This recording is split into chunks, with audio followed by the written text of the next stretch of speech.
Добар ден, ова е Јосиф и гледате прашање и одговори. За оние кои што можеби прв пат гледате или до сега не сте се охрабриле да ми поставите прашање и да му дадем одговор и мое мислење овде, може да го направите користејќи ги броевите на телевизија Телма, истото може да го направите и користејќи го хаштагот #AskJosif или па да ме најдете на моите лични профили на Facebook или Instagram како Коуч Јосиф и да можеби искомуницираме во приватна порака и да ви одговорам на прашањето кое што го сакате. Шукреска со долна црта Нела и прашува како да препознавам низок имунитет и со што да го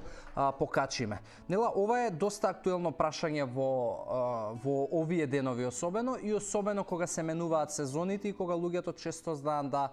настинат и да можеби се разболат и при тоа да го обвинат времето и да го карактеризираат како лудо. Но сезоните и менувањето на сезоните секогаш постоело, она што денес се повеќе постои луѓе со ослабен имунитет. Најдобри начини да знаеш како можеби имунитетот ти е ослабен е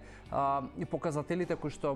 го покажуваат тоа ти е, не знам, да речеме чести кожни инфекции или можеби чести инфекции со уши, воспалени синуси често,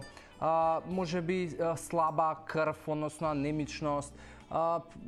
не знам, можеби некои чести главоболки, чести дигестивни проблеми како грчеви, како диареа или запек, и тоа се најчесто показателите кои што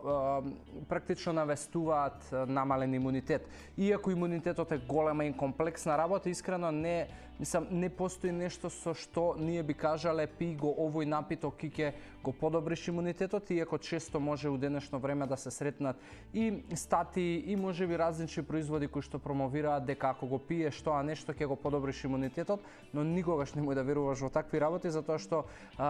одапче не се креира имунитет, туку имунитет се креира со добри навики во континуитет. И затоа, ако мене ме прашуваш можеби што е најважно и што го гради имунитетот, на прво место би ги ставил протеините, би ги ставил тука антиоксидансите и здравјето на дигестивниот систем, затоа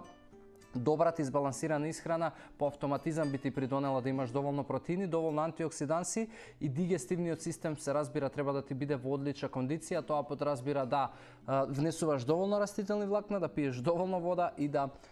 можеби те внесуваш и производи кои што овозможуваат размножување на тие пријателски бактерии како кефир, јогурт и слично. Затоа тие се моите некои насоки генерални кои што би ти ги дал, но сепак ова е многу комплексна тема која што не би можеле да ја покриеме и да ти дадам, не знам, било каков одговор за минута до две.